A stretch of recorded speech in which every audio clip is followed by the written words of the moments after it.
नमस्कार दोस्तों, एक बार फिर से स्वागत है आप सभी का आपके अपने YouTube channel maths by Gajendra Singh पर। दोस्तों, आज हम गुणनखंड के बारे में चर्चा करेंगे। गुणनखंड एक ऐसी संख्या होती है जिसका भाग आप ये कह सकते हो कि जो हम संख्या ले रहे हैं उसके अगर गुणनखंड आपको निकालने हैं तो इसका मतलब है कि उसके भाजक निकालने हैं। कौन कौन सी संख्या का उसमें भाग जाता है। जैसे मैंने एक सवाल लिया है और ये कह रहा है कि धनात्मक पूर्णांक आपके पास दे रखे हैं और उनके अभाज्य गुणनखंडों के गुणनफल के रूप में व्यक्त करूं। मतलब इनके टुकड़े करने हैं। सीधे शब्दों में कहें तो क्या करने हैं? टुकड़े करने हैं। 1176 एक संख्या है और इसका आपको अभाज्य गुणनखंड, अभाज्य का मतलब क्या होता है? वह संख्या जिसमें या तो स्वयं का भाग जाता हो या एक का भाग जाता हो, तो वह संख्या अभाज्य संख्या होती है। जैसे मैं आपको कहूँ कि 2 अभाज्य है या भाज्य है, तो 2 अभाज्य संख्या है। बात करेंगे 3 की, तो 3 भी अभाज्य संख्या है। अगर मैं 4 की बात करूँ तो 4 अभाज्य संख्या नहीं है। क्यों नहीं है? अभाज्य का मतलब होता है कि इसमें या तो 1 का भाग जाता हो या 4 का भाग जाता हो, लेकिन मुझे पता है कि 4 के अंदर तो 2 का भाग भी जाता है, इसलिए ये अभाज्य संख्या नहीं है। हमें सिर्फ गुणनखंड वही निकालने हैं जो कौन से हो, अभाज्य गुणनखंड होंगे। पहली बात लेते हैं हम 1176। अगर गुणनखंड निकालना है तो हम लेंगे, पहले हम छोटी संख्या से भाग देना स्टार्ट करेंगे। संख्या सम है मतलब भाग 2 से जाएगा। 2 का हमने भाग दिया, 5 दूनी 10, 1 बचा शेष, 1 और 7 17 हो गए। 17 में 2 का भाग, 8 दूने 16, फिर से 1 और 1 6, तो ये हो गए 16। तो फिर से 8 बार चला गया, 588। अभी भी संख्या सम है, हम 2 का भाग फिर से देंगे। 588 में जब आप 2 का भाग दोगे तो 5 में कितनी बार? 2 बार। 1 शेष रहेगा, 1 और 8 18 हो गए। 18 में गया 9 बार और 8 में गया 4 बार। फिर से मिली 294। संख्या सम है मतलब भाग जाएगा 2 का। अब संख्या सम है तो हम भाग देंगे फिर से 2 का। 2 में जाएगा 1 बार, 9 में जाएगा 8 4 बार, 4 दूनी 8, 1 बच गया, 1 और 4 14, और 14 में जाएगा 7 बार। अब देखो भाई, 2 से भाग जाएगा क्या? नहीं जाएगा, क्योंकि संख्या क्या आ गई? विषम आ गई। जब संख्या विषम आ गई तो हम अब देखेंगे 3 से भाग देना। 3 से भाजकता का रूल क्या है? संख्या का योग अगर 3 से विभाज्य है तो संख्या में 3 का भाग जाएगा। 7 और 4 11, 11 और 1 12, 12 3 से विभाजित है तो भाग जाएगा 3 का। हम 3 से भाग दे देते हैं। 4 3 12, 2 बचे, 2 और 7 27, 9 3 27। अब देखो हो गया क्या? गुण 50। देखो 9 और 4 13, संख्या 3 से विभाजित नहीं होगी। 3 से नहीं होगी तो अब देखते हैं 5 से होगी क्या? 5 से भी नहीं होगी, 6 से भी नहीं होगी, 2 से और 3 से नहीं हो रही मतलब 6 से भी नहीं होगी। 7 का भाग दो, 7 7 गुण 50, फिर से 7 का भाग दिया 1 बार। अब देखो इसके अभाज्य गुणनखंड क्या मिले? 2 2 2 3 7 7। इन अभाज्य गुणनखंडों की अब बात करेंगे तो आप ऐसे लिख सकते हो कि 1176 के गुणनखंड कितने हैं? 2 into 2 into 2 into 3 into 7 into 7। इसे अगर हम दूसरी फॉर्म में लिखना चाहेंगे तो वह फॉर्म मिलेगी। 2 कितनी बार है? 3 बार, तो 2 की घात 3। 3 कितनी बार है? 1 बार, तो सिर्फ 1 इंटू 7 कितनी बार है? 2 बार, तो 2। यह अपने क्या होंगे? अभाज्य गुणनखंड होंगे। अगर पूछा जाता है कि अभाज्य गुणनखंड कौन कौन से हैं, तो 2 है, 3 है, 7 है। और यह सारे गुणनखंड आपको छोटे छोटे टुकड़ों में मिल गए कि 2 के अभाज्य गुणनखंड 3 जो मिलेंगे, 3 का 1 है और 7 के 2 है। तो अभाज्य गुणनखंड आपको मिल गए टोटल कि 1176 को हमने अभाज्य गुणनखंडों के रूप में लिख दिया है। इसी तरह अब हम देखेंगे 280 है, इसका अभाज्य गुणनखंड रूप लिखना। 280 में पहले 2 से भाग दोगे, 280 देखेंगे, 0 आप छोड़ दो, वापस पीछे लगा देंगे। 28 में 2 का भाग 14 बार जाएगा, फिर से 0 लगा दिया। आगे देखेंगे 2 से भाग दिया, 14 में गया 7 बार, फिर से 0 लगा दिया। अब 2 से देंगे क्योंकि 0 है, 2 का भाग 7 में जाएगा, 3 दूनी 6, 1 और 0 हो गया 5। अब बचा 35, आप 35 में भाग दो, 5 से भाग जाएगा 7 बार और 7 में 7 का भाग जाता है 1 बार। 280 को आप क्या लिख सकते हो, 2 इंटू 2 इंटू 2 3 बार है। इसके बाद आपको मिलेगा 5 1 बार है और 7 भी 1 बार है। तो इसका सॉल्यूशन फाइनली क्या मिला, 2 की पावर 3 इंटू 5 इंटू 7। तो यह क्या है, 280 का अभाज्य गुणनखंड रूप है भाई। क्या है, 2 की पावर 3 इंटू 5 इंटू 7। अगर बात करेंगे 312 की, तो आप लोग देखोगे 312 सम संख्या है, 2 से भाग जाएगा, 2 एकम 2, 1 और 1 11, 5 बार गया, फिर से बचा 1, 1 और 2 कितने हो गए 12, भाग गया 6 बार।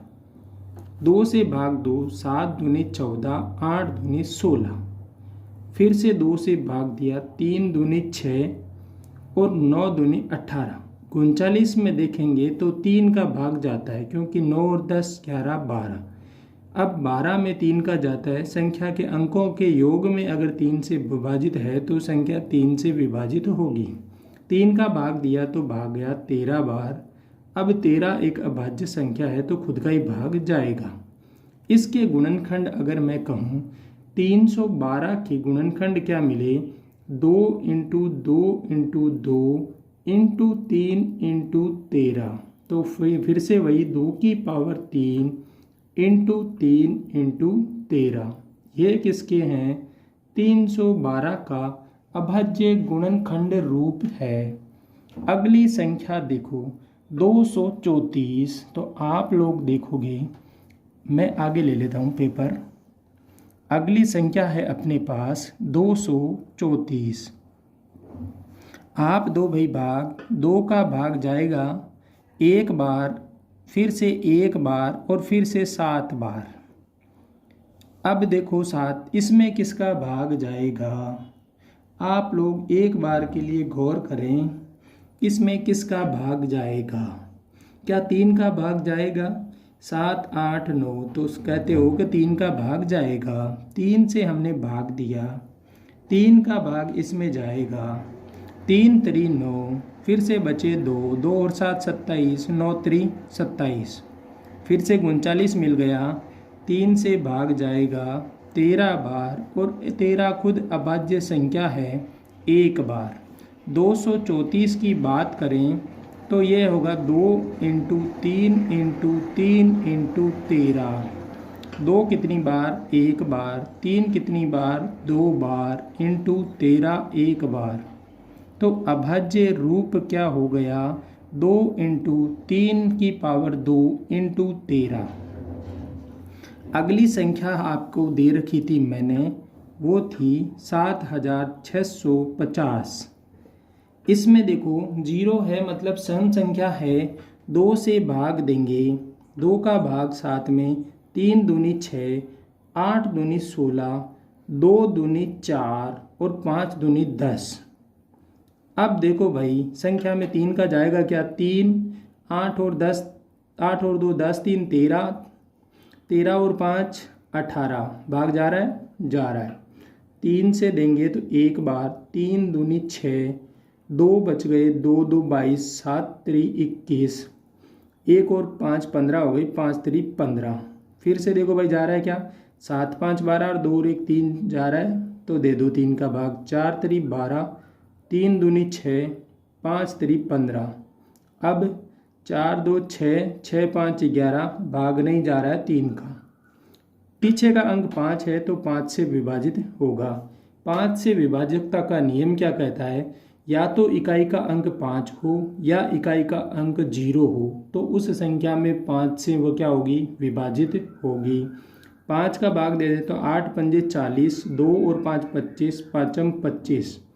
फिर से 5 से भाग दिया, 17 पाँच की 85, 17 बार जाता है। 17 खुद अभाज्य संख्या है, हमें पता है, एक बार भाग गया। मैं लिखूँगा 7650 को अभाज्य गुणनखंड के रूप में, तो आप बोलो क्या लिखें, 2 × 3 × 3 × 5 × 5 × 17। आप मेरे साथ साथ ट्राई करेंगे बोलने की तो ज़्यादा बेटर रहेगा। 2 × 3 की पावर कितनी लगेगी, 2। 5 की पावर कितनी लगेगी, 2 × 17। तो 7650 का अभाज्य गुणनखंड रूप क्या है, 2 × 3 की पावर 2 × 5 की पावर 2 × 17। अगली संख्या है एक अच्छी संख्या आप लोगों के लिए, 10010। देखो पहली बात, भाग जाएगा 2 से, क्योंकि संख्या क्या है, सम है। भाग जाएगा, मैं लिख देता हूँ 10,010 है तो संख्या कितनी बार कटेगी, 5,005 बार। अब 5,005 में इकाई का अंक 5 है तो भाग देंगे 5 का, यह जाएगा 1,001 बार, क्योंकि 1,001 को 5 से गुणा करते हैं तो 5। अगली संख्या देखो 1,001 किससे विभाजित होगी, 5 से तो है नहीं, अब 2 से होगी नहीं, तो भाई अब 6 से वैसे ही नहीं होगी, जब 2 से नहीं है तो 6 से भी नहीं होगी। अगली संख्या 7 से देकर देखते हैं। 7 का भाग देंगे, 7 एकम 7, पीछे बच गई 3 और 0, 7 चौके 28, 2 और 1 21, तो 143 बार 7 से विभाजित हो गई। अब देखो 7 का भाग जा रहा है क्या, नहीं जाएगा, तो अब 8 का फिर से 2 का ही नहीं जा रहा तो 8 का नहीं जाएगा, 9 का भी नहीं जाएगा, 3 का नहीं जा रहा है तो 10 का भी नहीं जाएगा, इकाई का अंक 0 नहीं है तो 11 का देखो 11 से भाग देंगे तो 11 एकम 11, पीछे बचे 3 और 3 33, और ये गया 13 बार। 13 तो खुद अभाज्य संख्या है तो लिख देंगे 13 एक बार। 10,010 का अभाज्य गुणनखंड रूप क्या है, 2 × 5 × 7 × 11 × 13। देखो भाई सभी लगातार सम अभाज्य संख्याएं हैं, अगर इसमें 3 से और गुणा किया होता तो लगातार सभी अभाज्य संख्याएं आपको मिल जाती। तो यह क्या है, इसका अभाज्य गुणनखंड रूप। इसमें किसी संख्या का रिपीटेशन नहीं है तो हम यहीं पर इसको छोड़ देंगे अभाज्य गुणनखंड रूप में। ठीक है, हमने देखा गुणनखंड का जो धनात्मक संख्या है उसके अभाज्य गुणनखंड कैसे निकालते हैं। आप लोगों के समझ में आया होगा। वीडियो ज़रूर लाइक कर देना, अपने दोस्तों के साथ शेयर कर देना। चैनल पर आप नए हो तो चैनल को सब्सक्राइब ज़रूर कर लेना। आप लोग किसकी तैयारी करते हो मुझे कमेंट में बताना, मैं उससे रिलेटेड जो वीडियो बनेंगे वह आप लोगों तक पहुंचाऊंगा जल्द से जल्द। धन्यवाद।